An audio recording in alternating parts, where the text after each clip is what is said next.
Hello everyone. Today's topic is resources and development. What is a resource? Things available in our environment which can be used to satisfy our needs is called resource, which is technologically accessible, economically feasible, and culturally acceptable. Natural resources. Look at the pictures. Trees, plains, fish, minerals, animals. Can you classify them based on living and non-living things? Yeah, very good. Fish, trees, planes, animals or come under living things. Minerals are come under non-living things.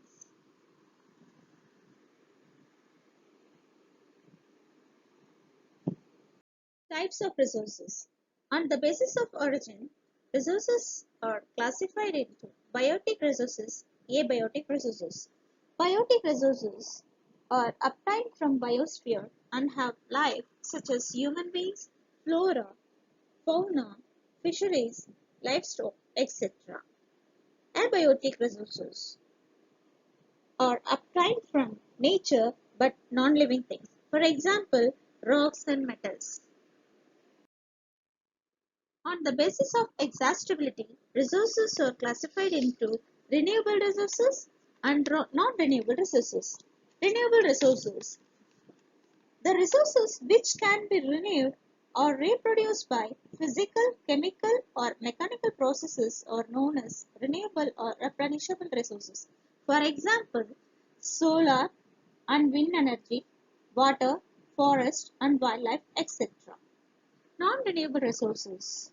These resources take millions of years in their formation. Some of the resources like metals are recyclable and some like fossil fuels cannot be recycled and get exhausted with their use. So we must use very judicially. On the basis of ownership, these resources are owned by private people. For example, ponds, water in wells, private land, house, etc. Community-owned resources. These resources are obtained by members of the community. For example, burial grounds, village ponds, public parks, picnic spots, playgrounds in urban area. Got it? Next one, national resources. These resources are obtained by nation. For example, railway, water resources, roads, forest, animals. Forest, wildlife, land within the political boundaries are oceanic area up to 12 nautical miles from the coast. International resources. The oceanic resources beyond 200 nautical miles of the exclusive economic zone belong to open ocean and no individual country can utilize these without the concurrence of international institutions. On the basis of status of development, resources are classified into potential resources, developed resources, stock, reserve. Potential resources are found in a region but have not been utilized. For example, Rajasthan and Gujarat have enormous potential for the development of wind and solar energy, but so far these have not been developed properly. Developed resources. These resources, which are surveyed and their quality and quantity have been determined for utilization. But the development of resources depends on technology and level of their feasibility. Next one is stock. Stock is a type of resource that can not be used due to unavailability of suitable technology are called stock. For example, water is a compound of two inflammable gases, hydrogen and oxygen, which can be used as a rich source of energy. But we do not have the required technical know-how to use them for this purpose. Hence, it can be considered as stock. Reserve.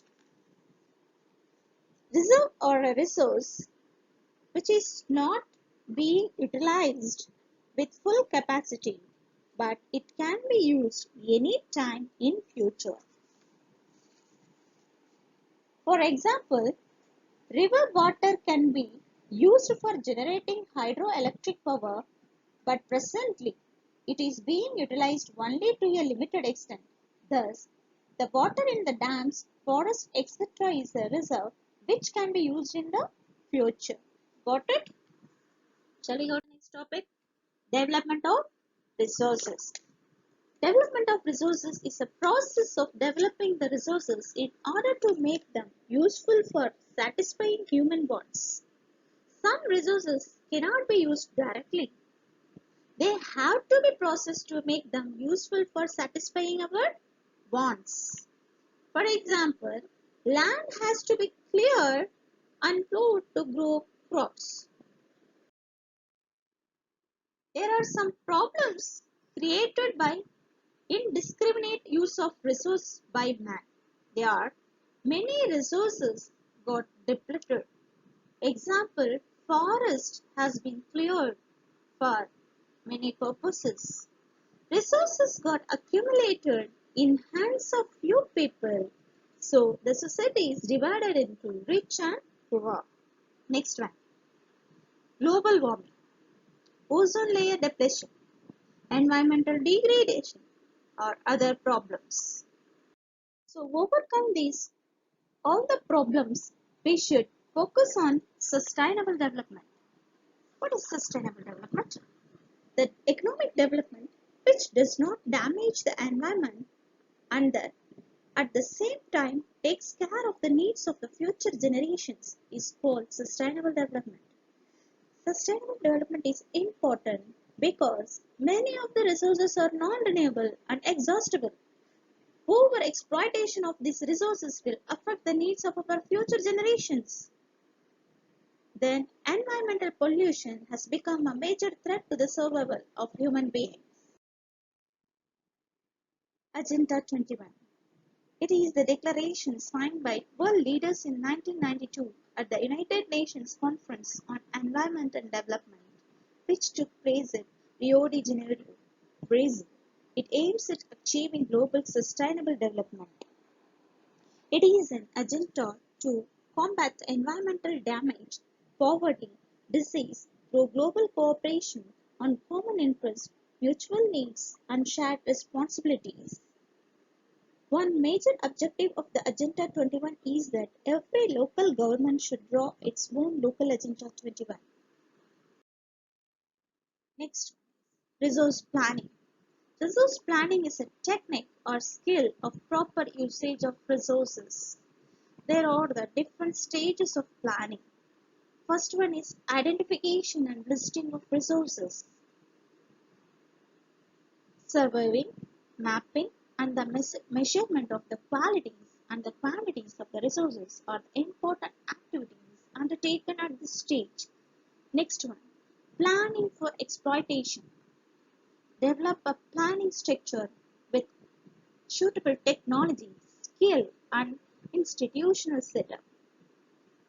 Next stage in planning is match resource development plans with national development plans.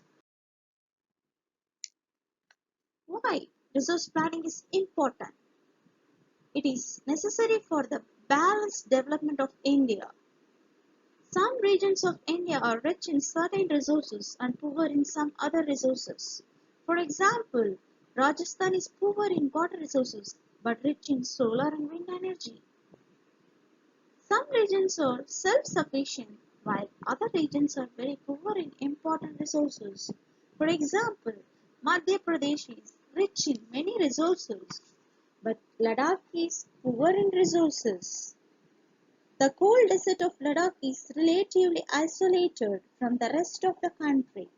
It has very rich cultural heritage, but it is deficient in water, infrastructure, and some vital minerals.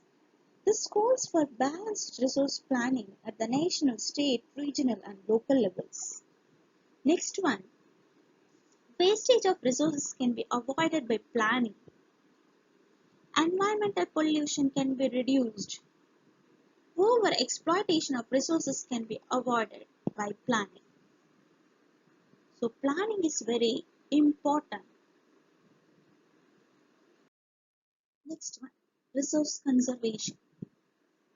Resource conservation means planned use of resources in order to meet the present needs and to store a part for the future generation is called resource conservation.